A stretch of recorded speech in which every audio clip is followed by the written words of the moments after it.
selamat siang, salam sejahtera untuk kita semua. Selamat datang rekan-rekan media dan juga partisipan dalam paparan survei indikator dengan tema kinerja Presiden, penanganan COVID-19, pemulihan ekonomi pasca pandemi dan juga peta elektoral terkini. Senang sekali saya Bernadetta Ginting ya bisa memandu acara pada siang hari ini selama 2 jam ke depan. Rekan-rekan media nanti juga bisa mengajukan beberapa pertanyaan kepada narasumber dalam sesi tanya jawab. Dan ada 3 narasumber pada siang hari ini yang akan memberikan presentasi dan juga menjawab pertanyaan-pertanyaan kita. Saya ucapkan selamat datang kepada Dr. Erlina Burhan, Departemen Pulmonologi dan juga Kedokteran Respirasi Universitas Indonesia. Selamat siang, Dr. Erlina. Selamat siang, Deta. Sehat terus, dokter, mengawal penanganan pandemi. Harus sehat, jangan sampai sakit. Betul sekali. Selamat siang dan selamat datang juga kepada Mas Burhanuddin Muhtadi, Direktur Eksekutif Indikator Politik Indonesia. Apa kabar, Mas Burhan? Baik, Mbak. Baik, nanti juga akan bergabung bersama kita Bapak Bahlil Lahadalia, Menteri Investasi Republik Indonesia. Dan sepertinya saya imbau tadi bahwa rekan-rekan media kami ajak untuk terus bergabung bersama diskusi kami sampai pukul 15 waktu Indonesia Barat, dan nanti juga diperkenankan untuk mengajukan beberapa pertanyaan kepada narasumber. Dan saya akan memberikan sedikit gambaran singkat untuk mengawali diskusi kita pada hari ini dan juga presentasi nanti dari Mas Burhan, bahwa kita tahu pertengahan tahun ini kita diharapkan kembali pada gelombang kedua COVID-19. Pemerintah menerapkan PPKM darurat yang berimbas kepada banyak hal, dari sisi ekonomi, dari sisi sosial, semuanya terkena imbas. Dan tidak hanya terkait dengan penanganan pandemi COVID-19, dari sisi politik juga muncul beberapa isu yang menuai pro dan kontra, seperti isu perpanjangan masa jabatan presiden dan juga bagaimana tokoh-tokoh publik ini sudah mulai ya, Mas Burhan, injak gas untuk mencuri perhatian publik. Dan langsung saja kita simak presentasi dari Mas Burhanuddin terkait dengan hasil rilis survei indikator. Silakan, Mas Burhan. Terima kasih, Mbak. Terima kasih juga kepada Bu Dr. Erlina Burhan, kemudian kepada Pak Menteri senior saya. Sebentar lagi beliau akan bergabung. Kebetulan beliau sudah komit untuk ikut memberikan tanggapan atas survei yang akan kita rilis. Dan tentu saja kepada kawan-kawan media, Assalamualaikum warahmatullahi wabarakatuh. Selamat siang, salam sejahtera buat kita semua. Pertama-tama saya atas nama pribadi maupun atas nama Lembaga Survei Indikator Politik Indonesia mengucapkan turut berduka cita dan bersimpati atas musibah yang dialami oleh saudara-saudara kita di sekitar Gunung Semeru yang meledak beberapa waktu lalu.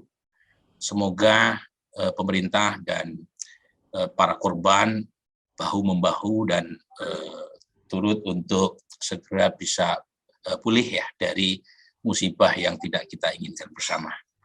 Nah, saya ingin presentasi survei yang baru saja kita lakukan.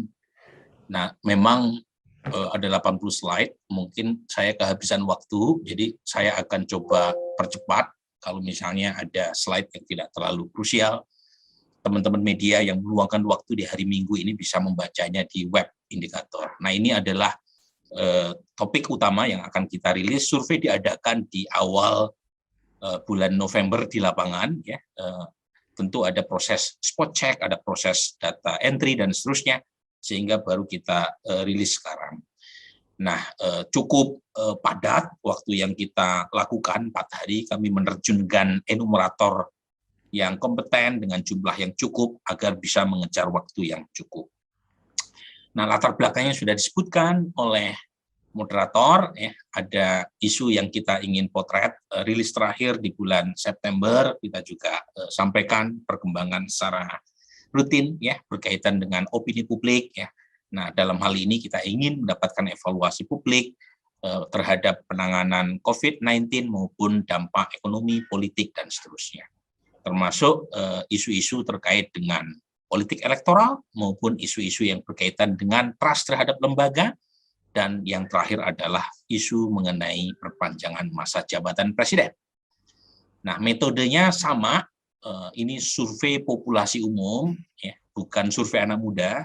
Beberapa minggu lalu kita rilis survei nasional anak muda. tapi populasinya 17 sampai 35 tahun. Nah, kali ini usia mereka yang punya hak pilih yaitu 17 tahun ke atas atau sudah menikah ketika survei itu dilakukan. Nah, proses wawancaranya tatap muka, jadi ini survei tatap muka ya, bukan survei by phone. Kalau by phone ada 30% pemilih yang tidak mendapatkan kesempatan untuk diwawancara. Nah, dalam konteks survei tatap muka itu secara metodologis sangat powerful ya. Semua pemilih yang punya hak pilih mendapatkan kesempatan untuk diwawancara. Jumlah sampelnya 2020 responden dengan jumlah sampel baseline 1.220 dan 800 responden kita oversample di wilayah Sumatera. Jadi total 2020 responden ya. Terus kemudian dengan asumsi metode simple random sampling tadi, maka ukuran ya sampel basis tadi itu menyumbang margin of error 2,9% dengan derajat kepercayaan 95%. Quality control kami lakukan ya dengan cara mendatangi kembali secara random 20 responden dari total sampel yang sudah kita wawancara oleh tim supervisor yang kami turunkan dari Jakarta. Nah, dalam quality control kami tidak menemukan kesalahan berarti. Jadi teman-teman media bisa dicek ya dari ini profil demografi sampel versus populasi. Jadi kawan-kawan media bisa cek di di slide ya. Slide-nya misalnya laki-laki 49,9, sampel kami populasi 50%, jadi mirip termasuk desa kota ya. Kemudian usia Bapak sekalian bisa cek antara populasi dengan sampel tidak terlalu beda jauh, baik usia di bawah 20 tahun, 21 sampai 25 tahun. Kemudian agama juga demikian, populasi 87%, sampel kita 87,7% yang berasal dari Muslim. Kemudian Protestan Katolik 9,5% populasi, menurut sampel kita 9,5%, lainnya 3% menurut populasi yaitu Konghucu, Buddha dan Hindu ya. Kemudian sampel kita 2,8%. Jawa 41% di populasi 40% di sampel 41%. Jadi overall cukup memberikan keyakinan kepada kami bahwa sampel 2020 responden itu betul-betul mewakili populasi. Nah, ini berdasarkan demografi. Jadi Bapak sekalian bisa cek semua provinsi tercakup dalam dalam survei ini ya. Tentu saja proporsional, semakin banyak jumlah sampel, semakin banyak jumlah pemilih di suatu provinsi, semakin banyak pula jumlah sampelnya. Saya next. Nah, ini evaluasi umum soal ekonomi nasional. Jadi Bapak sekalian bisa cek ya. Mereka yang mengatakan buruk masih lebih banyak. Jadi evaluasi publik terkait dengan kondisi ekonomi nasional itu secara umum masih negatif. Yang mengatakan sangat buruk 4,7, yang mengatakan buruk 32,9%. Nah ini ya, tetapi kalau kita lihat data trennya nanti Pak Menteri bisa bicara panjang lebar. Ada optimisme yang ditangkap oleh publik ya. Ini yang mengatakan merah ini adalah gabungan yang mengatakan buruk sangat buruk. Meskipun masih lebih banyak yang mengatakan buruk, tetapi persepsi terhadap kondisi ekonomi nasional itu yang mengatakan buruk trennya terus-menerus turun. Ya. Jadi kita ingat Mei tahun 2020, waktu itu 81% yang mengatakan buruk. Sekarang sudah jauh turun ke bawah, di bawah 40%. Ya. Terus kemudian yang mengatakan baik meningkat. Jadi ada tren positif yang harus kita akui di sini.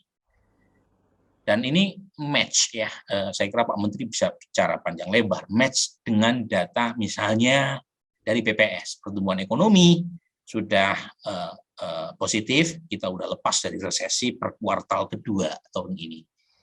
Bahkan di kuartal ketiga, meskipun kita baru saja melalui ya gelombang kedua, seperti yang disebutkan moderator tadi, di kuartal ketiga pertumbuhan ekonomi kita masih positif 3,51%. Dan kemungkinan besar seperti keyakinan Pak Menteri ya beberapa waktu lalu ketika menjadi narasumber rilis kita, pertumbuhan ekonomi tahun ini ya itu bisa mencapai 4,5%. Ini pelaksanaan demokrasi yang mengatakan sangat puas atau cukup puas terkait dengan bagaimana demokrasi itu dijalankan, itu juga meningkat 75%. Ya. Jadi ini lihat tuh trennya ya, kelihatan. Jadi kinerja demokrasi dalam analisis studi kami seringkali dipengaruhi oleh efek ekonomi juga. Kalau ekonomi membaik, evaluasi terhadap demokrasi juga meningkat. Jadi ekonomi ini betul-betul punya dampak luar biasa ya, menjadi determinan yang secara signifikan menjelaskan banyak hal termasuk urusan demokrasi.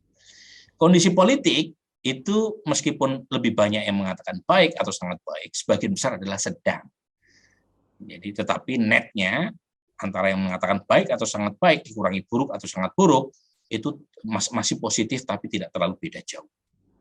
Ini trennya ya. Jadi yang mengatakan baik yang warna biru ini ya itu stabil dibanding bulan September. Tapi yang mengatakan memburuk trennya turun. Lagi-lagi tadi nggak bisa dipisahkan dari perbaikan sisi ekonomi sehingga kondisi politik pun kalau ekonomi baik kan apapun jadi cerah kira-kira begitu. Meskipun mayoritas masih mengatakan memburuk ya, tetapi trennya mereka yang mengatakan kondisi ekonomi nasional memburuk turun terus-menerus. Ini kondisi keamanan ya. Jadi secara umum tidak menjadi isu ya. Sebagian besar menganggap bahwa kondisi keamanan itu baik atau sangat baik. Ini kondisi penegakan hukum. Jadi overall yang mengatakan penegakan hukum baik atau sangat baik menurut responden 2020 responden itu juga mayoritas. Meskipun nggak mencapai 50% sebagian besar ya. Tetapi netnya positif. Ini trennya. Jadi tren penegakan hukum mengalami perbaikan. Yang mengatakan penegakan hukum nasional buruk itu menurun. Tapi dalam soal khusus pemberantasan korupsi itu trennya split ya.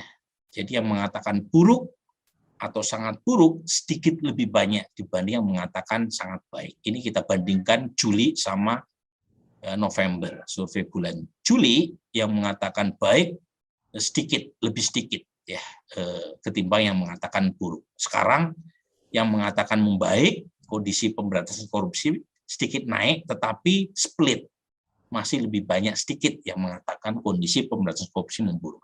Jadi sepertinya masyarakat membedakan antara penegakan hukum secara umum dengan pemberantasan korupsi. Jadi PR buat pemerintah dan lembaga penegak hukum, terutama di isu ini. Kalau penegakan hukum secara umum, relatif evaluasinya lebih positif ketimbang soal pemberantasan korupsi. Ini soal kondisi ekonomi rumah tangga. Yang mengatakan jauh lebih buruk atau lebih buruk, lagi-lagi polanya sama, lebih banyak ketimbang yang mengatakan baik. Tetapi trennya terus-menerus turun ini, ya. Kalau tadi ekonomi nasional, kalau ini ekonomi rumah tangga. Nah, kami, Bu Erlina, ya karena punya kemewahan untuk mengecek data secara rutin, kita bisa melihat tuh tren. Nah, tren ini size it all, yang mengatakan segalanya ya. Jadi tren ini, meskipun yang mengatakan memburuk masih lebih banyak. Jadi masyarakat relatif proporsional dalam memberikan apresiasi. Ini dalam soal sistem pemerintahan ya secara normatif demokrasi meskipun dianggap tidak sempurna itu masih dianggap sebagai sistem pemerintahan terbaik dibanding sistem pemerintahan lainnya. Ini trennya. Jadi di masa-masa dulu ya itu sempat 50-an%, sekarang udah di atas 71%. Ini sekarang saya masuk ke bagian kedua, kita ingin menguji juga trust terhadap institusi negara. Nah, mungkin ada yang bertanya, trust itu apa sih gunanya? Trust itu penting dalam konteks konsolidasi demokrasi. Trust, kata ilmuwan politik, adalah satu variabel yang membuat lembaga-lembaga negara tidak harus menggunakan kekerasan dalam rangka mengimplementasikan kebijakannya. Kalau trust publik baik, maka semakin efektif pemerintahan bisa berjalan. Kalau trust terhadap institusi buruk, jangankan kebijakan yang buruk, kebijakan yang baik pun akan dipersepsi negatif. Nah itu. Nah, makanya trust sangat penting. Nah, sekarang kita cek trust. Kalau kita lihat di sini, polanya menarik. TNI itu paling tertinggi, paling tinggi yang dipercaya publik. Kemudian diikuti presiden. Nah, ini mulai ada perubahan. KPK biasanya nomor 2 atau nomor 3. Sekarang KPK udah terpelanting ke nomor agak di bawah ini. Ya. Jadi yang nomor 3 adalah 16% percaya terhadap polisi, 64% cukup percaya terhadap polisi. Polisi sekarang sudah menjadi lembaga penegak hukum paling dipercaya publik, bukan lagi KPK. Ya. Kemudian bahkan Mahkamah Agung juga 12 sama 67%. KPK 12 sama 59%. Ada tren peningkatan ketidakpercayaan terhadap KPK. Ini saya tampilkan data trennya ya ini. Ini kelihatannya di sini. Jadi tentara itu trennya terus-menerus berada, terutama sejak 2016 itu konsisten berada di peringkat pertama TNI. Jadi di bawah Panglima baru bukan hanya tetap berada di peringkat pertama TNI ya, tetapi juga meningkat dibanding survei tahun lalu trust terhadap TNI. Jadi ini TNI ya. Kemudian Presiden ada peningkatan dibanding 2019. Kemudian dibanding tahun lalu trust terhadap Presiden naik tetapi tidak signifikan. Nomor 2. Nah, KPK yang warna kuning ini, KPK biasanya peringkat kedua. Ini ya, kalau kita lihat data trennya ini yang kita bandingkan survei tatap muka saja. Jadi kami nggak mengambil data set dari survei telepon. Mengapa? Biar apple to apple dalam membuat perbandingan. Ini yang warna kuning, KPK konsisten sampai 2018 berada di peringkat ketiga, hanya sedikit di bawah Presiden. Trust ya di mata publik. Tetapi setelah 2018 trennya terus-menerus turun. Di 2019 itu trust terhadap KPK dan polisi ya itu imbang yang warna biru. Sampai 2020 masih imbang. Tetapi 2021 udah mulai ngipas, udah mulai berbeda jauh. Trust terhadap polisi meningkat tajam. Ini termasuk peningkatan tajam, naik kurang lebih sekitar 7% dibanding tahun lalu. Ya. Jadi Kapolri Sigit berhasil menaikkan trust publik terhadap polisi. Saya kira kita punya penjelasan kualitatif ya, saya tidak tahu persis, tapi kami mencatat misalnya beberapa gebrakan dari Kapolri baru ya, termasuk rencana untuk mengakomodasi 57 atau 58 pegawai KPK yang tidak lulus TWK ya. Mungkin saja itu membantu. Tapi tren penurunan terhadap KPK masih terus menurun sampai di bulan ini. Nah, menarik lagi adalah kejaksaan. Naik terus nih kejaksaannya, yang warna hijau. Jadi ini kita sampaikan sebagai bahan untuk mengevaluasi. Ya. Siapa tahu setelah ini ada perbaikan. Kan sebenarnya kenaikan trust terhadap polisi dan kejaksaan itu kita harus apresiasi. Ya. Tetapi kenaikan trust terhadap polisi dan jaksa, kalau bisa sih tanpa harus menurunkan trust terhadap KPK. Semakin meningkat ketika lembaga semakin bagus. Tapi yang terjadi tidak demikian ya. Jadi trust terhadap polisi dan kejaksaan itu tidak diikuti dengan kenaikan trust terhadap KPK. Sekarang bagaimana dengan kinerja pemerintah? Nah, ini kinerja Presiden. Total ada sekitar 72%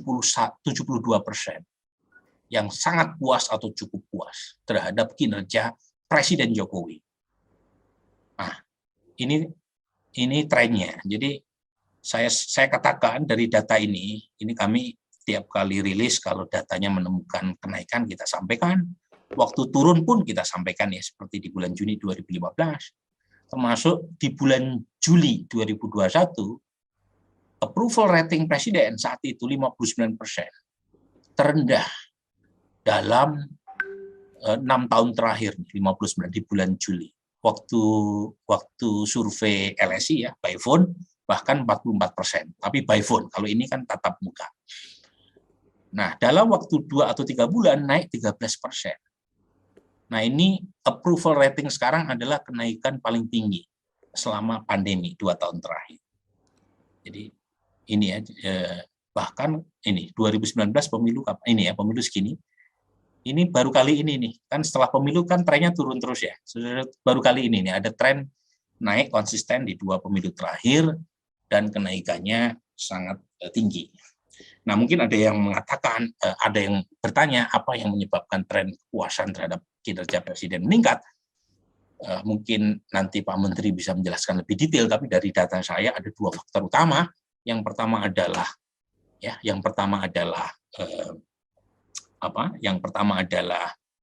kepuasan terhadap ekonomi, ya, itu meningkat. Ya, mereka yang mengatakan ekonomi memburuk itu turun, ya, turun.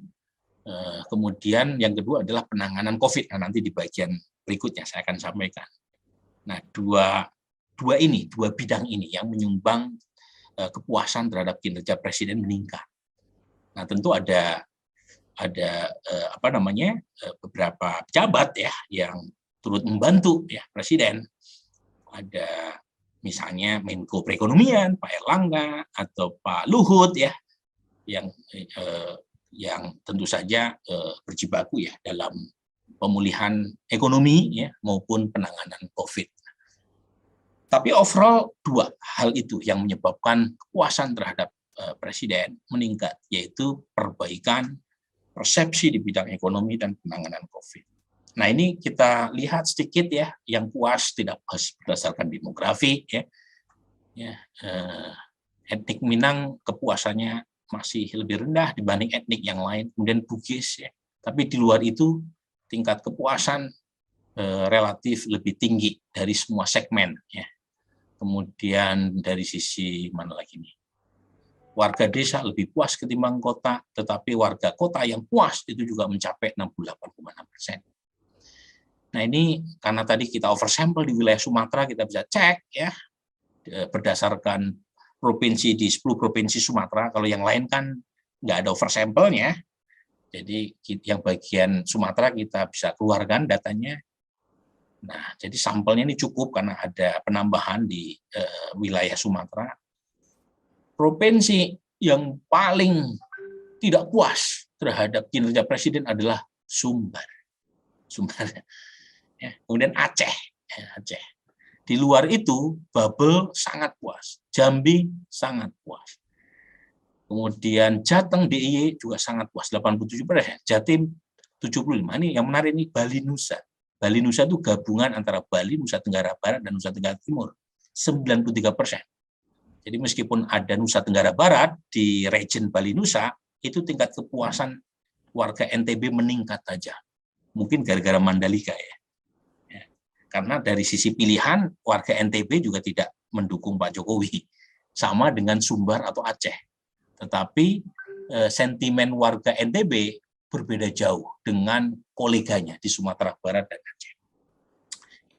Oke, saya lanjutkan. Ini kinerja Wapres. Tingkat kepuasannya itu juga ada tren kenaikan dibanding sebelumnya. Sebelumnya di bawah 50%.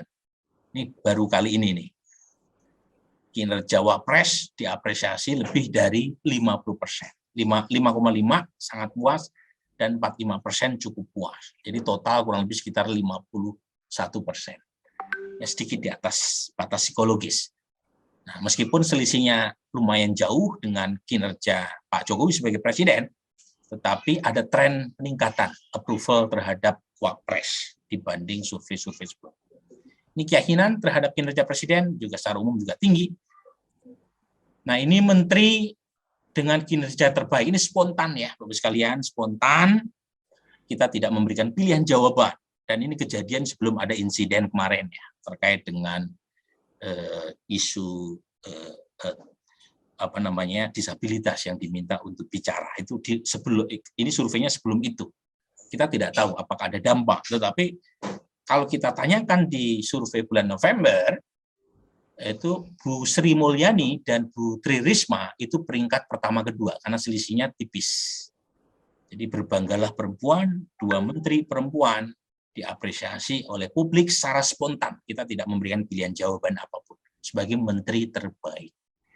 Nah, Bu Risma mungkin karena kecekatannya dalam menjalankan tugas sebagai Mensos, ya. Bu Sri ada banyak hal termasuk di bawah turbulensi ekonomi dan kesehatan gitu ya.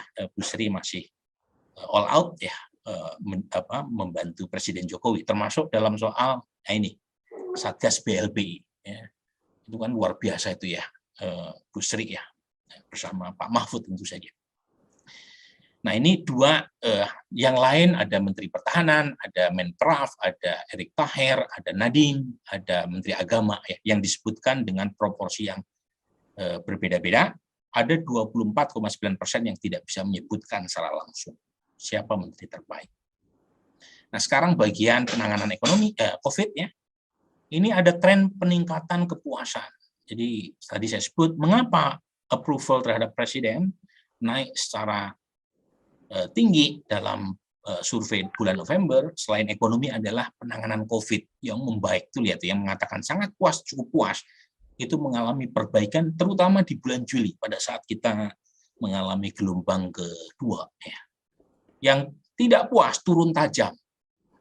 Jadi masyarakat sangat objektif. Ya. Kapan mereka memberikan kredit, kapan mereka memberikan kritik, itu mereka sampaikan. Dan karena kita punya survei overtime, ya, survei berdasarkan perbedaan waktu, kita bisa memotret perubahan opini tadi. Tahu nggak bahwa kasus COVID mengalami penurunan? Sebagian besar tahu. Dan di antara yang tahu, sebagian besar percaya. 90% orang yang tahu bahwa kasus COVID mengalami penurunan, itu percaya bahwa kasus harian positif COVID memang betul-betul mengalami penurunan. Nanti kita konfirmasi ke ahlinya, Ibu Dr. Erlina Burhani. Tahu tidak kasus kematian harian akibat COVID mengalami penurunan? Yang tahu juga tinggi. Dan di antara yang tahu, sebagian besar juga percaya. Memang betul-betul COVID mengalami penurunan kasus kematian. Apakah pemerintah pusat dalam menerapkan protokol kesehatan sudah puas atau tidak puas di mata pemilih? Sebagian besar sangat puas langkah pemerintah pusat dalam menerapkan protokol kesehatan. Ya. Apakah PPKM berhasil mengurangi penularan? Sebagian besar percaya, sangat percaya dan percaya. Jadi masyarakat percaya terhadap langkah pemerintah dalam terutama dalam kebijakan PPKM dalam mengurangi penularan COVID. Apakah percaya atau tidak PPKM berhasil mengurangi tingkat kematian? Sebagian besar juga percaya. Nah ini dia nih, opini masyarakat tidak hitam putih ya. Mereka mengakui PPKM itu positif ya dalam mengurangi kasus harian maupun kasus kematian karena COVID. Tetapi kalau ditanya setuju atau tidak perpanjangan kebijakan PPKM, sebagian besar mayoritas itu tidak setuju atau tidak setuju sama sekali. Bahkan yang mengatakan tidak setuju sama sekali meningkat tajam nih. Ya. Jadi salah satunya mungkin faktor ekonomi ya. Jadi ini jadi dilema karena kalau mengikuti kebijakan populis, presiden nggak usah perpanjang PPKM. Tapi kita tahu perang melawan COVID belum selesai, Bu Dokter ya. Jadi bagaimanapun ada kebijakan terkait dengan perpanjangan kebijakan PPKM yang tetap dilakukan oleh pemerintah pusat yang sebenarnya berbeda dengan aspirasi massa di tingkat bawah.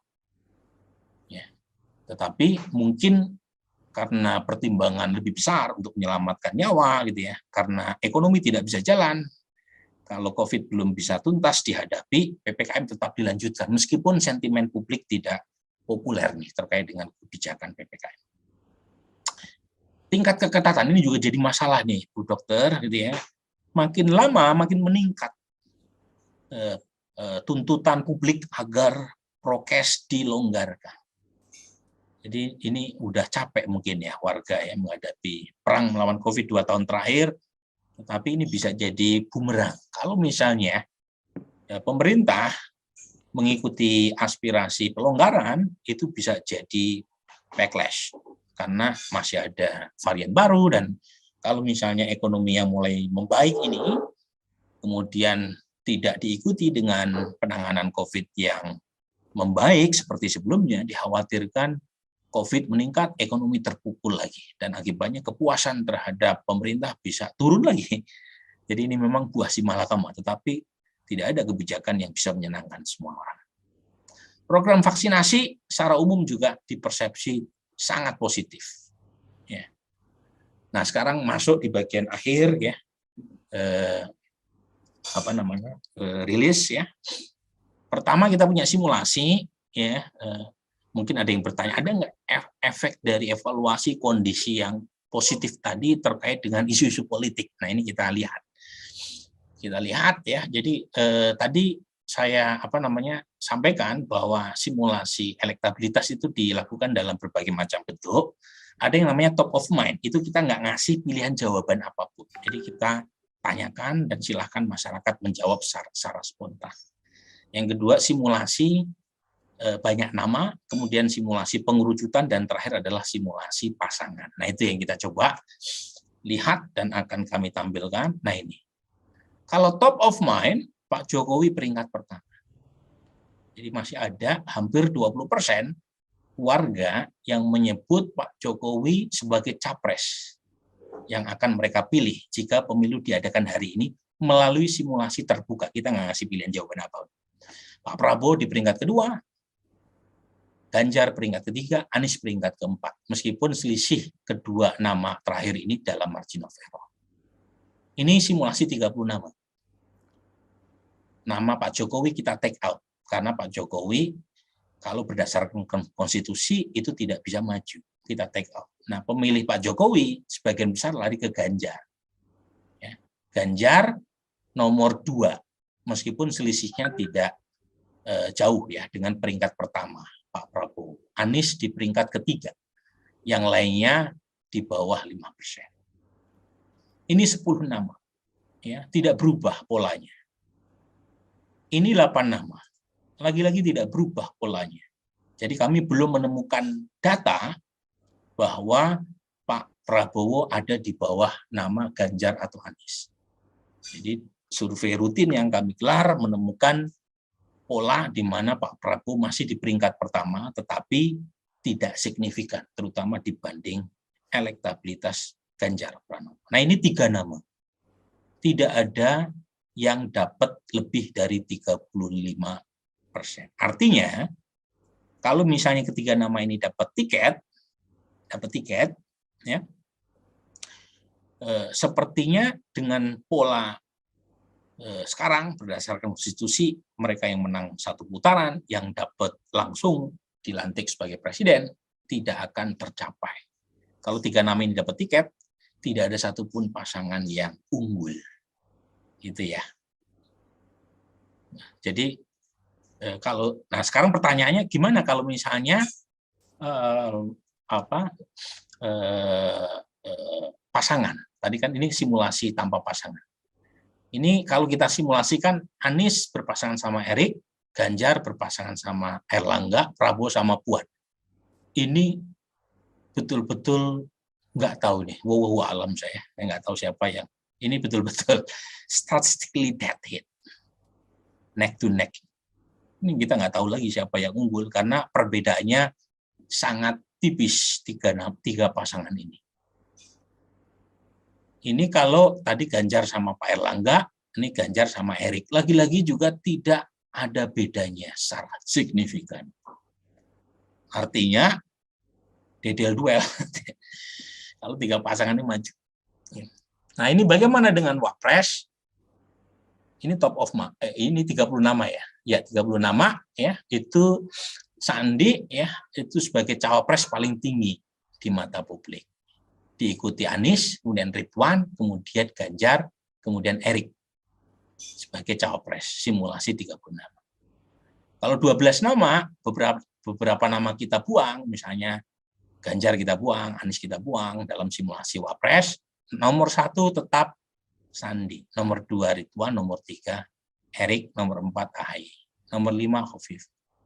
Kalau 9 nama ini polanya. Bagaimana dengan pilihan partai?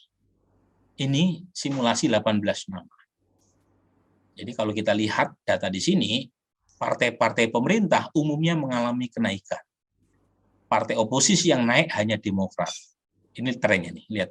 Ya, ini ya kelihatannya. Jadi PDIP yang sempat turun di bulan Juli, karena approval rating presiden turun tuh. Ya. Sekarang naik lagi approval rating presiden. Elektabilitas PDIP juga naik. Yang menarik Gerindra. Gerindra ini termasuk new kid on the block di partai koalisi pemerintah. Tapi sudah mendapatkan insentif positif dari approval rating presiden yang naik.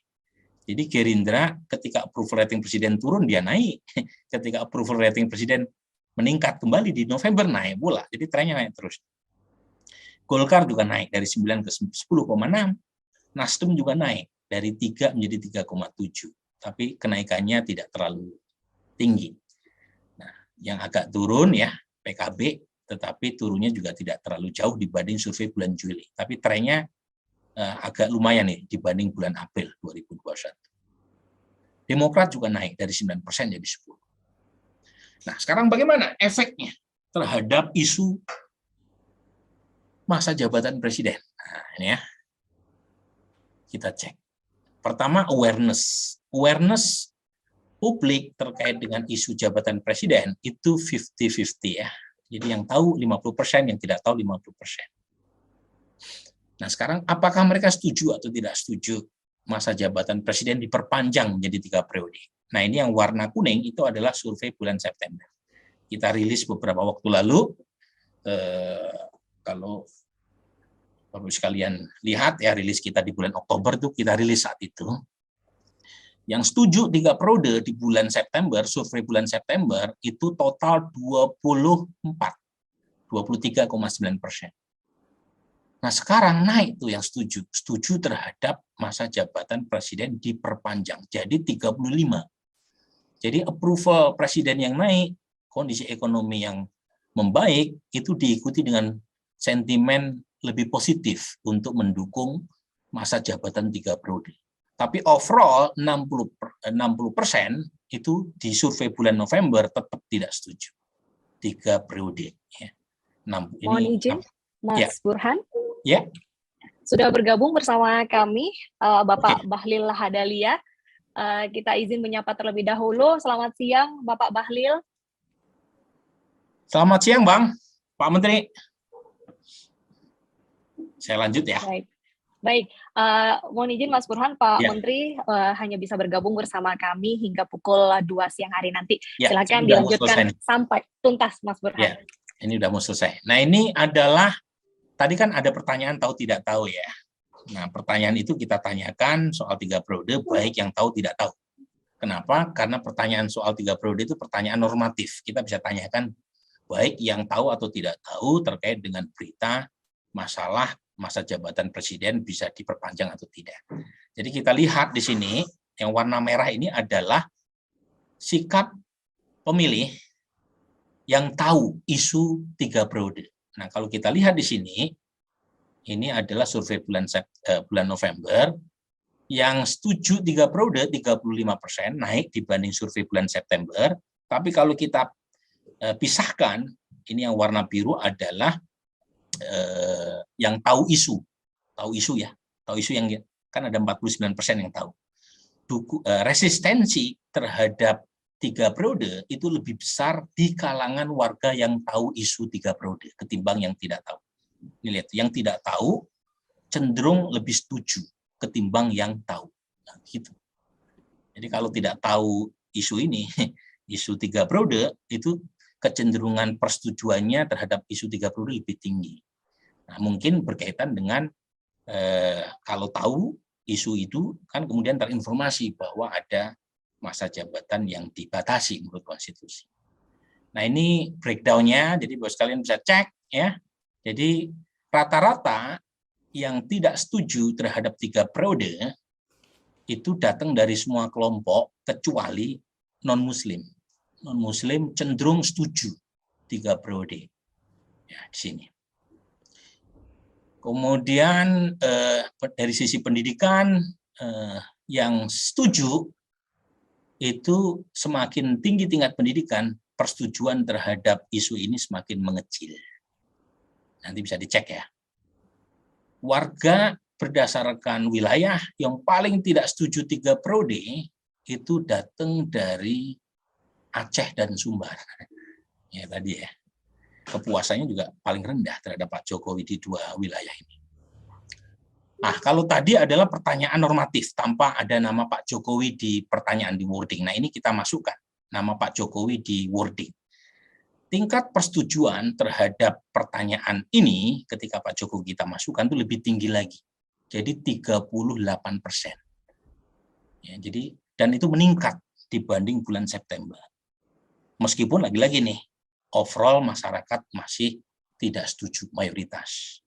Tetapi tren yang kurang setuju itu mengalami penurunan di bulan November dibanding bulan September. Lagi-lagi ini polanya sama, jika tahu isu, karena yang tahu isu cuma 50%, isu terkait dengan usulan 3 periode, maka kecenderungan mereka yang tahu isu, resistensinya cenderung lebih besar. Nah ini sama polanya, ini tadi kan ada pertanyaan bukan hanya 3 periode ya, tapi isunya juga berkaitan dengan penundaan. Nah, penundaan pemilu itu diafirmasi oleh 20 penundaan mana ya? Ini dia, 23,8%. 69,9% itu tetap menginginkan pergantian pimpinan nasional harus tetap dilaksanakan meski dalam keadaan pandemi. Saya kira itu Mbak, saya kembalikan kepada moderator. Sekali lagi terima kasih pada narasumber, ada senior saya gitu ya, Pak Bahlil dan juga Bu Dr. Herlina dan seluruh media yang meluangkan waktu di hari libur. Akhirul kalam, Assalamualaikum warahmatullahi wabarakatuh. Waalaikumsalam. Terima kasih Mas Burhan atas rilis terbaru dari Survei Indikator. Sebelumnya saya ingin menyapa Bapak Menteri Bahlil Lahadalia, Menteri Investasi Republik Indonesia. Assalamualaikum, selamat siang Pak Menteri. Waalaikumsalam. Baik, apa kabar Pak Bahlil? Sehat selalu ya? Gara-gara kamu kita diganggu hari Minggu, harusnya. Ampun Pak Menteri, ampun. Sahabat saya ini. Saya ini perjuangan. Ganggu waktu Pak Menteri nih. Makasih banyak waktunya.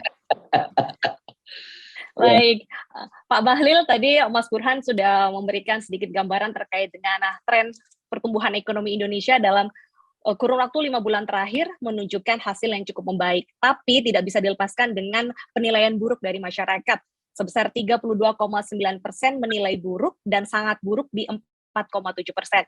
Nah, Pak Bahlil sendiri bagaimana tanggapannya dengan hasil temuan ini dan mungkin bisa dijelaskan sektor ekonomi mana sih Pak yang masih terpuruk dan sulit dikendalikan, apakah pariwisata ataukah UMKM? Silakan Pak Bahlil.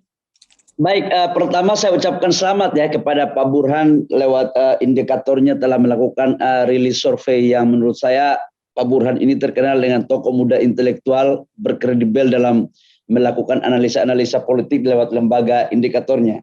Saya kenal sama Pak Burhan ini sejak lama, kami sama-sama aktivis soalnya.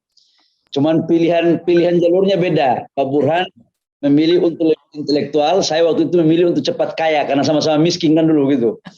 Karena hidup susah, jadi Pak Burhan lebih memilih untuk sekolah terus, saya lebih memilih untuk jadi pengusaha waktu itu. Tapi kita dipertemukan pada momentum yang sama dalam kacamata ruang yang berbeda. Mbak, saya sebelum menjawab, saya ingin menyampaikan begini. Sejak tahun 2020 awal, pandemi COVID-19 ini melambah hampir semua dunia. Dan waktu itu kita punya pikiran, ini 1 tahun aja selesai. Ternyata luar biasa sekali dampaknya, dan sampai sekarang pun belum ada tanda-tanda kunjung usai ini pandemi. Awal persoalannya itu adalah persoalan kesehatan, kemudian masuk ke persoalan ekonomi, dan sekarang udah masuk persoalan sosial. Dan ini tidak hanya terjadi di Indonesia, di hampir semua. Bahkan tren pertumbuhan ekonomi global itu terkoreksi. Tumbuh minus di 2020, di 2021, ini hampir semua negara telah melakukan satu desain strategi untuk bagaimana bisa pulih di pasca pandemi COVID-19.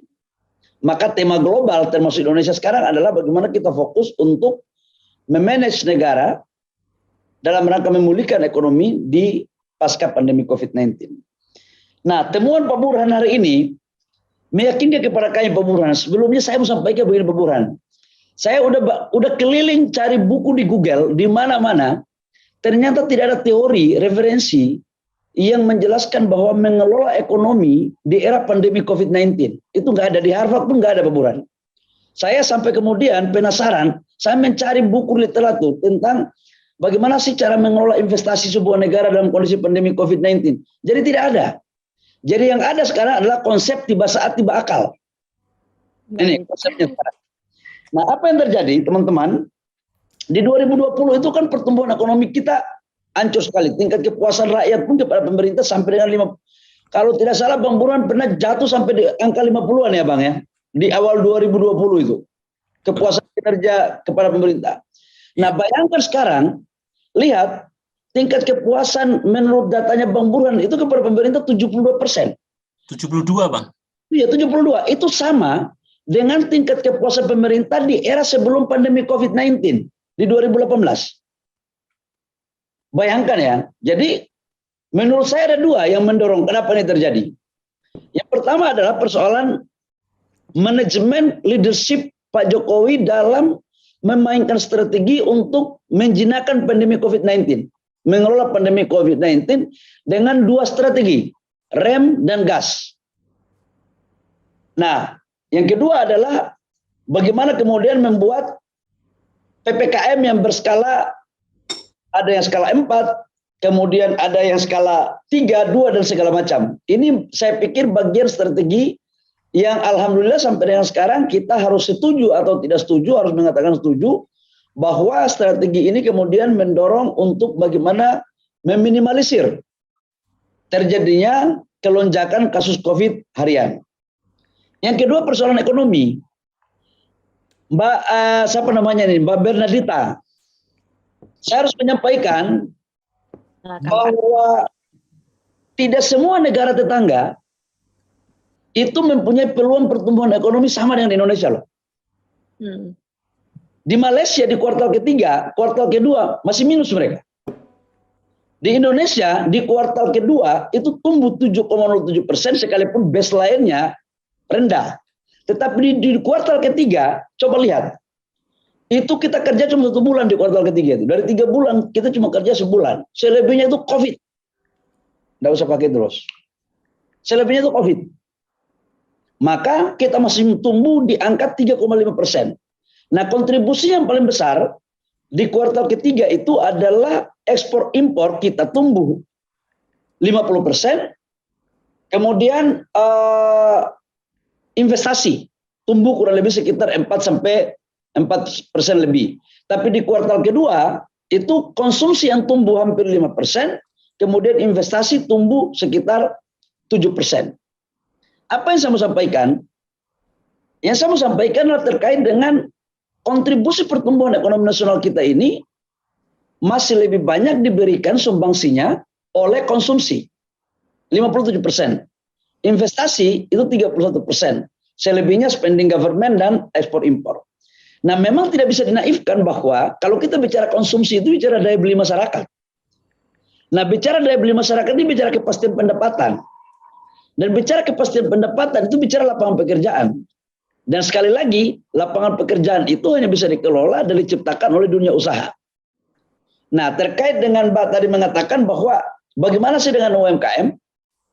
Nah, memang dalam temuan-temuan ini dan apa yang kami rasakan dalam konteks mengelola negara, bahwa salah satu yang kena dampak itu adalah UMKM. Harus diakui. Tetapi dampak itu mampu kita mitigasi dengan cara kolaborasi. Jadi kalau dulu di periode pertama Pak Jokowi JK, itu terlihat hampir setiap minggu ada protes dari dunia usaha yang mana ada terjadi monopoli BUMN. Ada monopoli perusahaan-perusahaan tertentu. Nah, di era kepemimpinan Pak Jokowi periode kedua, isu itu udah hampir nggak ada. Kenapa? Kami di Kementerian Investasi mendorong agar seluruh investasi yang masuk tidak boleh dikerjakan oleh satu kelompok itu aja. Harus kolaborasi dengan UMKM, harus kolaborasi dengan pengusaha nasional yang di daerah, harus ada kolaborasi antara ASIN dan BUMN, ASIN dan swasta nasional. Supaya kuenya itu merata. Jadi harus dibuat pemerataan. Tidak artinya pertumbuhan yang kuat, pertumbuhan yang besar, kalau Gini rasio kita masih tetap tinggi. Maka kita mencoba melakukan penetrasi dengan kebijakan regulasi agar ada kolaborasi. Nah, ini. Yang ketiga juga, saya juga melihat di situ tentang bagaimana kemudian orkestra. Kalau di 6 bulan lalu Pak Burhanuddin, saya pikir orkestra kita di kabinet belum terlalu sebaik sekarang ya. Sekarang ini juga mungkin karena orkestranya yang kita lakukan ini udah mulai kena apa ya, kena uratnya lah. Ibarat kalau orang sakit salah urat, ini udah mulai kena uratnya nih.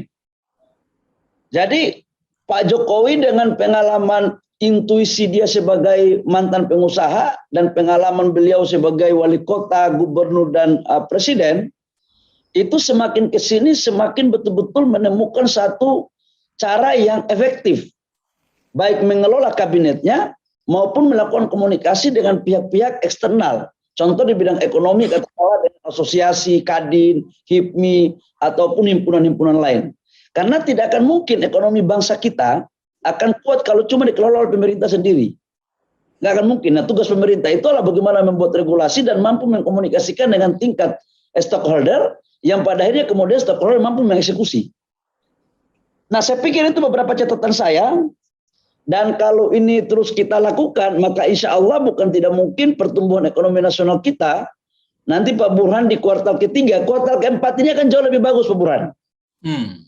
Karena realisasi investasi kami di kuartal kedua itu kan naik, kuartal ketiga turun sedikit. Nah, kuartal keempat target kami 900 triliun, ini insya Allah akan tercapai. Kenapa?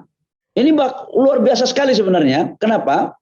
Karena trust dunia, harus diingat loh, trust dunia kepada Indonesia dalam merubah cara mengelola, melayani para investor baik dari dalam dan luar negeri, itu luar biasa sekali. Termasuk dengan dampak implementasi Undang-Undang Cipta Kerja yang izinnya itu satu pintu lewat OSS. Itu jadi betul-betul melahirkan suatu cara pandang baru bagi dunia global dan domestik dalam terkait dengan bangsa kita. Saya pikir itu, dan di 2021 akhir, masuk 2022, ini kita akan berusaha untuk menggeser struktur pertumbuhan ekonomi nasional kita, Pak Burhan. Dari konsumsi 57%, kita harus dorong kepada sektor investasi yang menciptakan nilai tambah, supaya melahirkan tenaga kerja yang berkualitas. Jadi kita harus geser, karena untuk mencapai kita punya pendapatan per kapita 12.000 dolar ke depan, itu harus kita geser. Jadi memang kita harus ada hilirisasi. Jadi penciptaan produk-produk subsidi impor harus kita dorong.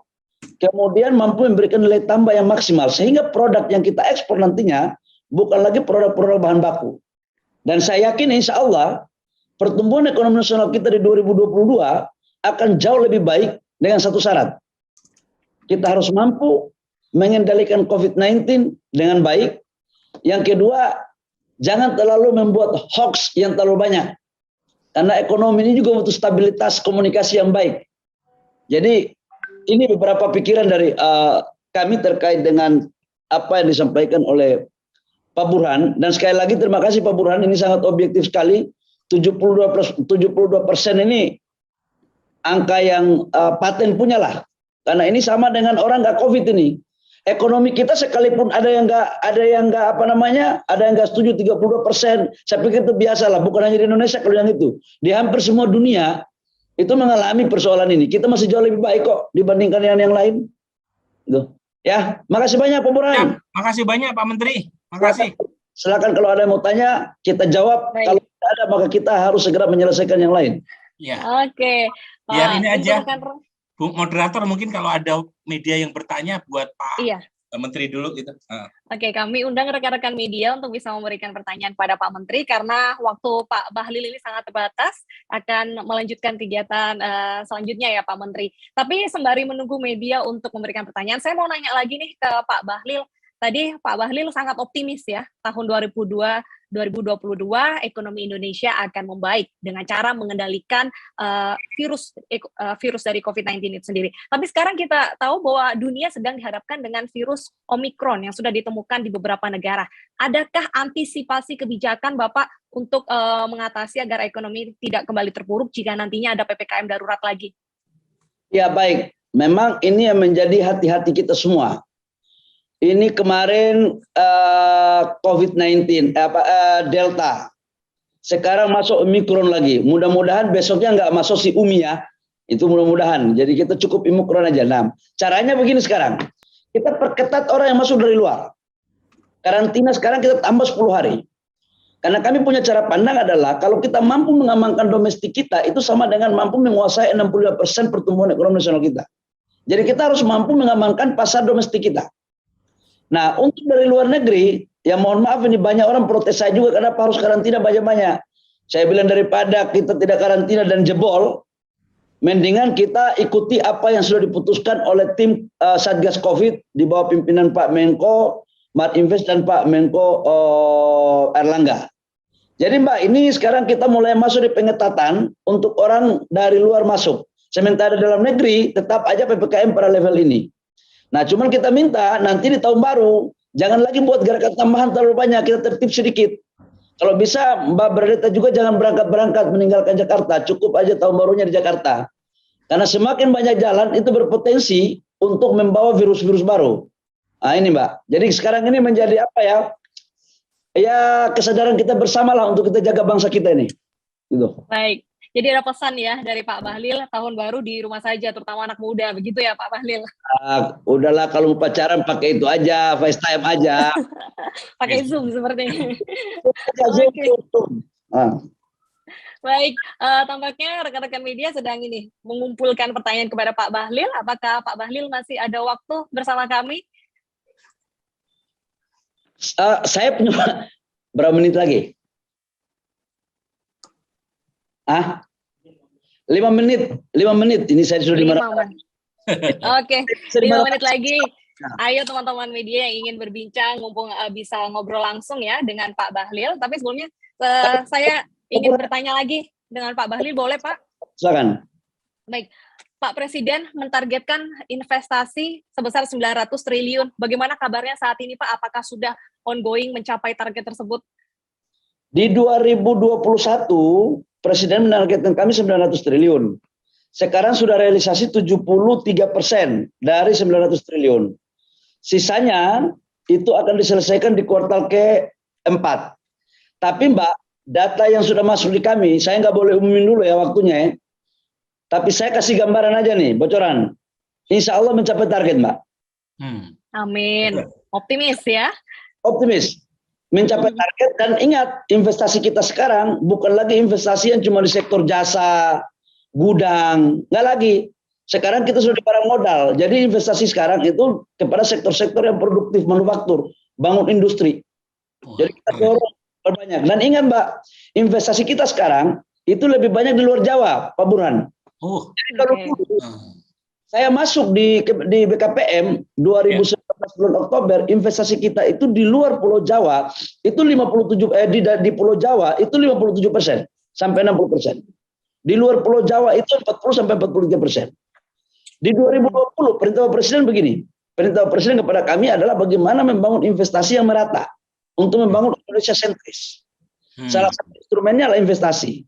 Sejak di kuartal ketiga 2020 investasi di luar Pulau Jawa itu sudah mencapai 52%, Bang Burhan. Dan sampai sekarang bertahan sampai sekarang nih. Jadi di luar Pulau Jawa itu sekarang orang udah minat di luar Pulau Jawa. Itu kenapa? Setelah saya cek, lakukan survei dengan UI, kenapa sih bisa seperti itu? Ternyata pembangunan infrastruktur 5 tahun pertama masa jabatan Pak Jokowi JK itu betul-betul berdampak luar biasa bagi merubah pola pikir para investor baik dari dalam maupun luar negeri untuk investasi di daerah. Dulu Maluku Utara siapa yang mau investasi di sana? Sekarang salah satu negara yang menerima foreign direct investment terbesar. Sulteng, Sultra, Biau. Jadi udah mulai merata nih Mas. Udah mulai merata. Dan investasinya itu investasi yang hilirisasi sebagai wujud dari implementasi transformasi ekonomi Bapak Presiden. Begitu Pak. Jadi optimis, bahkan kami targetkan 1.200.000 lapangan pekerjaan langsung untuk tahun 2021 ini. Jadi kalau 1 juta tenaga kerja langsung, kalau teori ekonominya itu bisa kali 4 atau kali 5 yang tidak langsung. Jadi bisa sampai 4 sampai 5 juta tenaga kerja yang bisa kita hasilkan. Luar biasa nih, Baik, Pak Menteri luar nih. biasa. Jadi Silakan Mas Burhan moderator, menanggapi.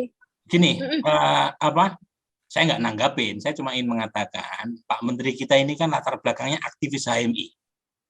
Kalau aktivis Betul. HMI jadi politisi, jadi intelektual udah banyak. Yang jadi pengusaha itu jarang. Nah, Oke, apalagi jadi menteri. jadi tepat sekali nih Pak Presiden menempatkan Pak Bahlil di bagian investasi. Baik, terima kasih Pak Bahlil atas informasi dan waktunya sudah menyapa rekan-rekan media dalam rilis survei indikator. Kami mempersilakan Pak Bahlil untuk mengikuti acara selanjutnya dan kami juga akan melanjutkan dari sesi presentasi selanjutnya. Terima kasih Pak Bahlil atas waktunya. Pak Burhan, terima kasih banyak. Terima kasih, sukses. Surveinya ini paten punya top. Tapi apalagi ada yang survei untuk perpanjangan masa jabatan ya. Baik. Baik.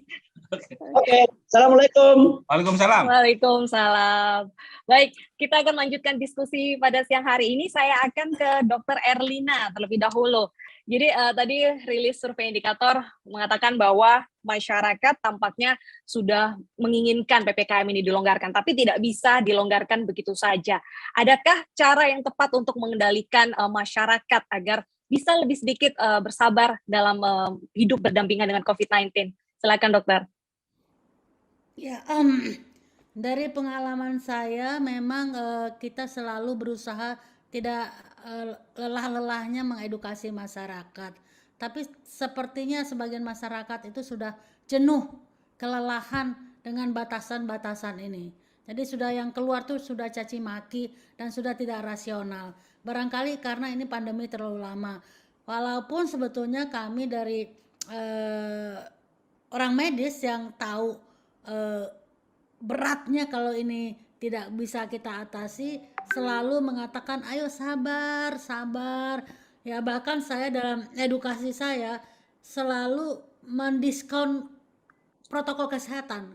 Tadinya 6M dikatakan ya, mulai dari pakai masker, jaga jarak, cuci tangan, menghindari kerumunan, membatasi mobilisasi, menghindari makan bersama, itu 6M. Tapi saya katakan kepada masyarakat, saya mengerti bahwa Anda sudah bosan, sudah tidak kuat ini, apalagi kalau ini menyangkut ke ranah ekonomi. Artinya kalau ini dilakukan ekonomi terganggu, Anda tidak makan, oke lah, nggak masalah, kita kurangi. Yang penting minimal melakukan 3M. Apa itu? Pakai masker, jaga jarak, dan cuci tangan, karena ini lebih mencegah penularan. Jadi kalau pakai masker itu sangat efektif, apalagi ditambah dengan cuci tangan dan jaga jarak, karena kita tahu bahwa ini droplet ini ditularkan dari orang ke orang yang berinteraksi dekat dan melalui saluran nafas, maka dilakukanlah prevention dengan memakai masker.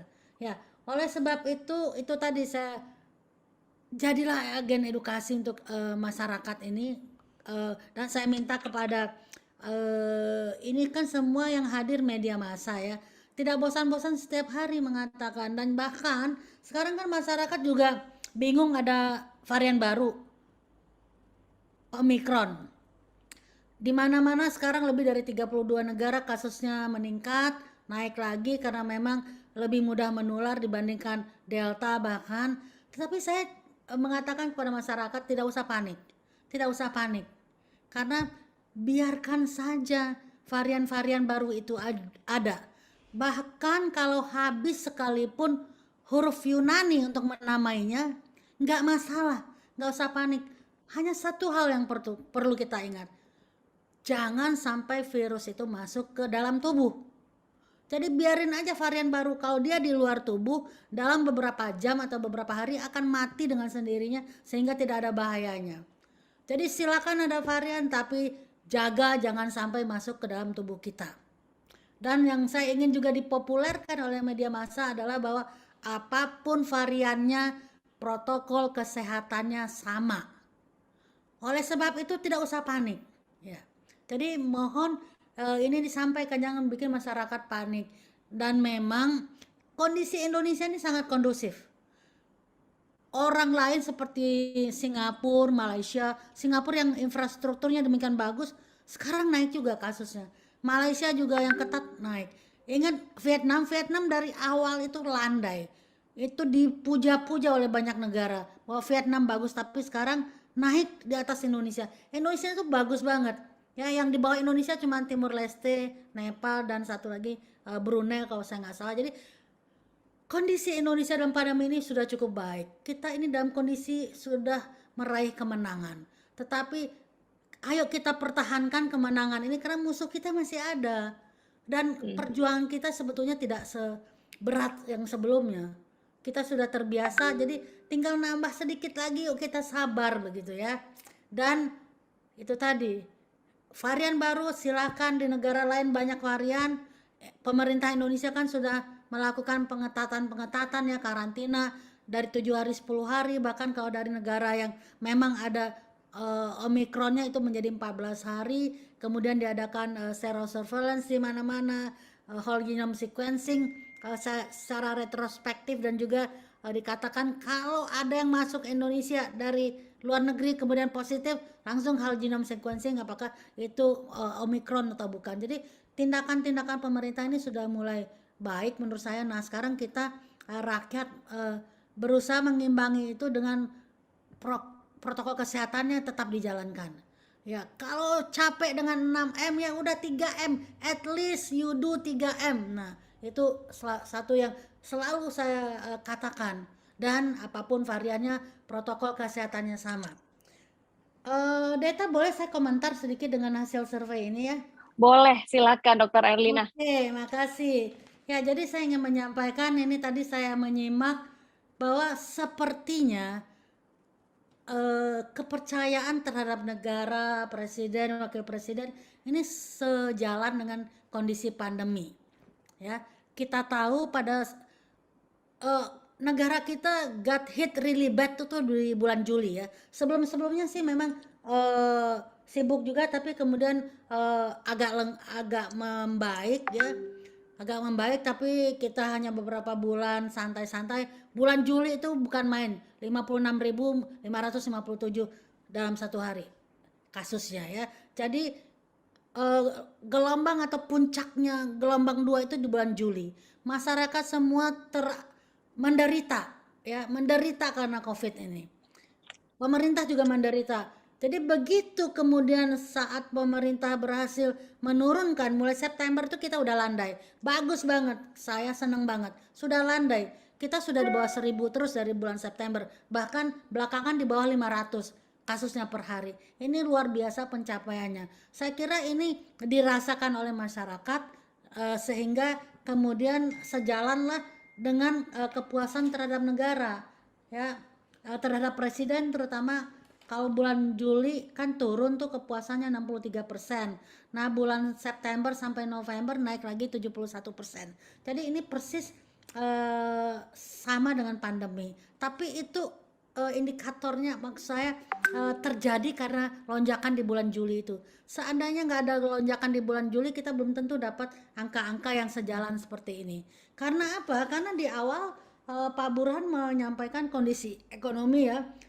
Orang menganggap buruk itu, kemudian di bulan Mei katanya paling buruk sampai 81%. Padahal pandemi itu waktu itu puncaknya bulan Juli, tapi bulan Mei orang sudah mengatakan buruk dari 81% nih saya tulis. Dan kemudian membaik justru anggapan buruk itu menjadi 62 sampai 65% di bulan Juli. Artinya karena masyarakat belum merasakan menderitanya karena lonjakan di bulan Juli itu. Ya, nah, tapi kemudian begitu merasakan barulah terjadi kesesuaian antara kondisi pandemi dengan penilaian kinerja.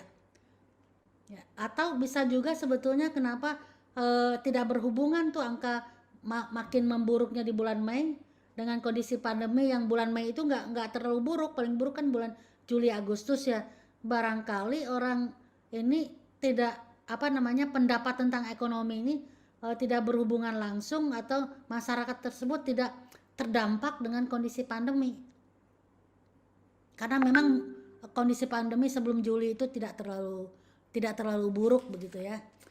Yang betul-betul membuat kita porak-poranda kan di bulan Juli, Agustus dan awal September. Setelah itu pertengahan September, Oktober sampai sekarang November bahkan Desember kita kondisinya bagus banget. Ya, demikian Mbak Deta. Baik, terima kasih Dr. Erlina. Kami mengundang juga buat rekan-rekan media untuk memberikan pertanyaan kepada Mas Burhan dan juga Dr. Erlina di kolom chat yang ada di sesi pada siang hari ini. Silakan bertanya, nanti kita akan jawab bersama-sama ya Dr. Erlina dan juga Mas Burhan. Saya masih bertanya kepada Dr. Erlina, masih seputar PPKM. Dalam rilis survei indikator, masyarakat percaya bahwa PPKM ini efektif mengurangi resiko penularan dan juga angka kematian. Dan pemerintah juga belakangan ini selalu berpatokan pada status level PPKM. Tapi apakah ada cara lain agar virus tersebut tidak masuk ke dalam tubuh kita? Mungkin dengan rencana memberikan vaksinasi booster ke depannya, dokter. Silakan. Ya, jadi penurunan kasus di Indonesia semata-mata bukan karena PPKM saja, namun juga terjadi peningkatan cakupan vaksinasi. Ya, pada saat PPKM 4 yang di level 4 di bulan Juli Agustus itu kan cakupan vaksinasi Indonesia masih sekitar 20%-an. Nah, sekarang vaksinasi itu sudah 47% loh yang suntikan yang kedua. Suntikan yang pertama malah 68%. Ini cukup bagus sekali menurut saya, sehingga barangkali cakupan vaksinasi yang terus meningkat ini juga salah satu faktor yang memberikan kontribusi terhadap melandainya grafik kasus di Indonesia. Nah, dengan sekarang maraknya kasus Omikron yang bahkan sudah sampai ke Hong Kong, dan kita tahu tenaga kerja Indonesia di Hong Kong tuh biasanya akhir tahun datang loh ya, balik ke Indonesia. Kemudian juga sudah sampai Singapura dan Malaysia, bahkan Australia. Itu kita udah dikepung tuh negara-negara yang dekat sama kita, udah ada kasusnya dan mungkin akan bisa sampai juga ke Indonesia. Nah, berbagai cara mesti dilakukan. Pemerintah sudah melakukan restriksi di pintu masuk. Nah, kita masyarakat juga harus membekali, selain mengajak saudara dan teman-teman untuk melakukan segera menjalani vaksinasi, kemudian juga saya kira menjaga sistem imun. Ya, selain prokes ya, prokes tuh nggak usah ditanyakan deh, harus apapun prokes harus jalan ya. Apalagi sekarang Omikron ini daya tularnya dikatakan 5 kali lipat lebih tinggi dibandingkan Delta. Bayangkan, ini luar biasa sekali ya, dengan Delta saja di bulan Juli kita sudah demikian terpuruknya, apalagi kalau Omikron ini masuk. Jadi mudah-mudahan tidak masuk, dan salah satunya bahwa kita harus mempersiapkan diri selain mengawasi itu tadi pintu masuk, dan kita sebagai masyarakat juga mempersiapkan diri kita untuk meningkatkan sistem imun dan meningkatkan kekebalan dengan vaksinasi dan pola hidup bersih dan sehat. Ya, dan mengenai booster, memang ada literatur mengatakan bahwa antibodi atau kekebalan yang terbentuk setelah pemberian vaksinasi itu akan menurun setelah 6 bulan atau pasca 6 bulan suntikan yang kedua. Ya, dan oleh sebab itu untuk menaikkannya kembali perlu booster. Nah, saya berharap mudah-mudahan Indonesia segera bisa mencapai target ini ya, kan ini sekarang hari per tanggal 4 Desember sudah 47%. Mudah-mudahan dalam seminggu ini naik sampai 55%, itu sudah angka psikologis, dan mudah-mudahan juga bahkan di akhir tahun bisa mencapai 70%, artinya herd immunity tercapai. Maka saya setuju kalau kemudian booster ini diberikan kepada masyarakat umum. Kalau sekarang kan masih tenaga kesehatan seperti saya dan teman-teman tuh sudah suntik yang ketiga. Betul. Demikian Mbak Deta. Baik, jadi mencapai target vaksinasi dulu, baru memberikan vaksinasi booster kepada masyarakat. Betul. Terima kasih, Dr. Erlina. Selanjutnya saya akan ke Mas Burhan. Kita akan membahas topik yang lain terkait dengan survei indikator, Mas Burhan. Tadi salah satu hasil terkait dengan kepercayaan terhadap institusi negara. Ini tampaknya TNI lebih banyak sekali masyarakat yang lebih percaya daripada presiden, walaupun tren kepuasan presiden juga meningkat. Ini apa yang mengakibatkan TNI lebih unggul daripada presiden sendiri, Mas Burhan? Ya, ini sebenarnya bukan temuan baru ya, mengapa TNI dianggap sebagai lembaga paling dipercaya publik. Itu temuan selama 6 tahun terakhir mengatakan demikian. Nah, saya sendiri barusan menulis ya paper mengapa TNI lebih dipercaya ketimbang lembaga yang lain. Nah, salah satu penjelasannya adalah ada dua faktor ya yang paling menjelaskan mengapa TNI dipercaya. Pertama adalah militerisme, profesionalisme militer. Jadi apa sih ukurannya? Ya, ikut ini profesionalisme militer kan ukuran utamanya adalah TNI tidak masuk di ruang atau di wilayah di luar dari wilayah tradisional mereka. Jadi mereka tidak ikut politik domestik. Nah, itu ukuran utamanya.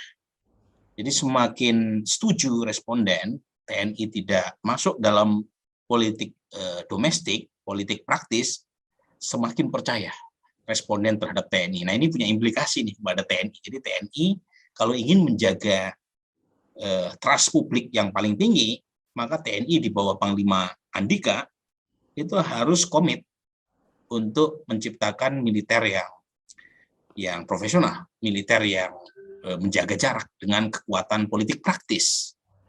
Nah, ini yang pertama. Yang kedua adalah HAM.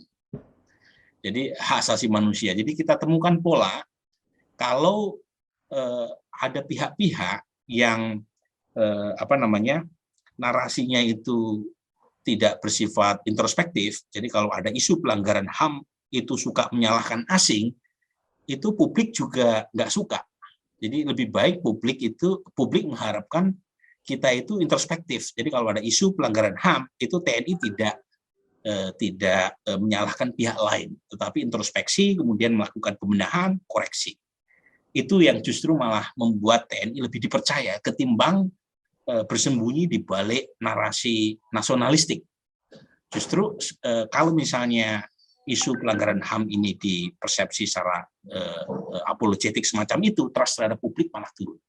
Nah, itu temuan survei bulan September saya. Jadi saya punya banyak pertanyaan mengapa TNI lebih dipercaya. Tapi yang paling utama memang karena TNI tidak terlibat urusan masalah interaksi day to day itu ya di publik. Itu yang menyebabkan trust terhadap TNI tinggi. Nah, kalau misalnya TNI tidak mampu mempertahankan itu, ya tentu akan turun trust-nya. Nah, makanya ini mumpung ada trust yang bukan hanya trust paling tinggi loh. Tadi datanya kan menunjukkan trust meningkat dibanding tahun lalu ya, trust terhadap TNI. Jadi menurut saya Panglima TNI yang baru ya, Jenderal Andika harus menunjukkan komitmen ke arah sana. Jadi karena mempertahankan trust itu tidak mudah loh. Dulu awal reformasi itu TNI trust-nya rendah seiring dengan jatuhnya Orde Baru. Kemudian party ID, kedekatan terhadap partai tinggi saat itu. Ya sekarang kan terbalik. Trust terhadap partai paling rendah, trust terhadap TNI malah naik kelas. Nah, ini yang saya kira perlu jadi catatan ya, termasuk buat lembaga, terutama tadi 3 lembaga penegak hukum yang menurut saya menarik ya, karena ada perbedaan atau perubahan trust antara KPK, polisi, dan kejaksaan. Kalau antara presiden dengan TNI kan bedanya tipis ya, jadi secara statistik juga tidak terlalu beda jauh dan masih tertinggi pertama dan kedua. Tapi yang polisi, kejaksaan sama KPK itu saling salib di situ. Dan itu menunjukkan dinamika terutama pasca revisi Undang-Undang KPK ya. Dan belakangan memang polisi lebih agresif ya, terutama dalam menaikkan citra polisi, termasuk statement Kapolri baru itu kan. Jadi ketika dia bersedia untuk menampung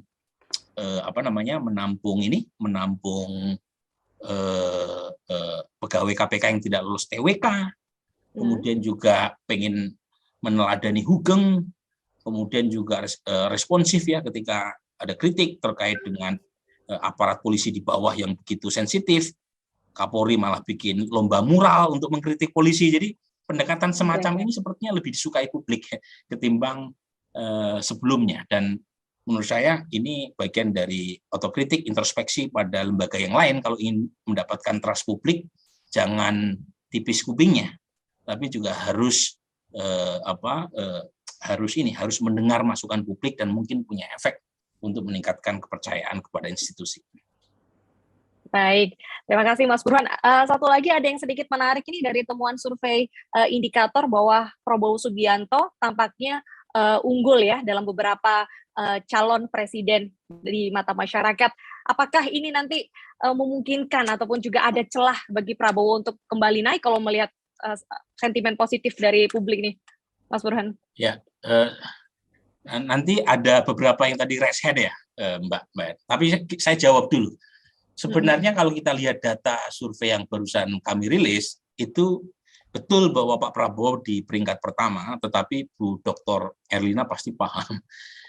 Dalam statistik itu bicara sampling error, ada margin of error, karena kita nggak mewawancarai seluruh anggota populasi. Jadi kita hanya mewawancarai anggota populasi yang terpilih secara random. Margin of error-nya tadi kan 2,9%. Jadi sebenarnya Pak Prabowo meskipun unggul, tapi keunggulannya itu tidak signifikan, terutama dibanding Ganjar. Nah, itu yang yang saya sampaikan ya, kira-kira intinya sih tidak ada calon yang dominan. Tadi sampai 3 nama kan kelihatan tuh, bahkan imbang tuh, antara Prabowo, Ganjar, dan Anies. Jadi 3 nama ini betul-betul kuat, statistically dead heat, kuat, kompetitif, tetapi tidak ada yang dominan satu sama lain. Jadi sepertinya masyarakat masih menunggu, dan karena tidak ada yang dominan, peluang calon yang lain juga masih terbuka. Ini penting ini saya sampaikan, karena nama-nama yang lain kan belum tertutup pintunya, karena mereka tingkat kedikenalannya masih rendah kan. Kalau misalnya tingkat kedikenalan mereka naik, dan saat yang sama tidak ada calon yang dominan, tidak ada calon incumbent 2024 karena Pak Jokowi nggak bisa maju lagi, maka semakin terbuka. Jadi ini meskipun masih ada 3 tahun, tetapi dari sekarang kita melihat pola di mana kompetisi elektoral jauh lebih kompetitif ketimbang sebelumnya. Karena 3 nama ini pun tidak serta-merta dapat tiket, tapi 3 nama ini juga mungkin saja akan mendapatkan penantang yang elektabilitasnya meningkat, terutama dari kelompok peringkat keempat ke bawah. Karena selisih satu sama lain itu kan sangat tipis. Pak Burhan, kalau ketiga nama ini dikombinasi gimana? Maksudnya Pak Prabowo sama Pak Ganjar atau Pak Ganjar sama Pak Anies? Kan sama-sama unggul tuh. Iya. Sekarang pertanyaannya Bu Dokter, siapa yang mau jadi wapresnya? Semuanya mau jadi capres semuanya ya? pengen jadi nomor 1 nih masalahnya. Oh iya, betul. Kalau misalnya sama-sama merasa kuat, Bu Dokter ya, itu pertanyaannya adalah siapa yang mau jadi nomor 1, siapa yang jadi nomor 2. Nah, kalau misalnya Prabowo Ganjar atau Ganjar Prabowo atau Prabowo Anies, ya itu lebih mudah memang Bu Erlina untuk menang. Tinggal ada negosiasi. Enggak jadi wapres gitu ya? Iya. Gitu. Oke. Baik, saya undang juga kepada rekan-rekan media yang ingin bertanya kepada Mas Burhan dan Dr. Erlina. Tadi saya melihat ada yang raise hand. Mas Arief, apakah ingin bertanya, Mas Arief? Bisa di-unmute audionya dan silakan bertanya.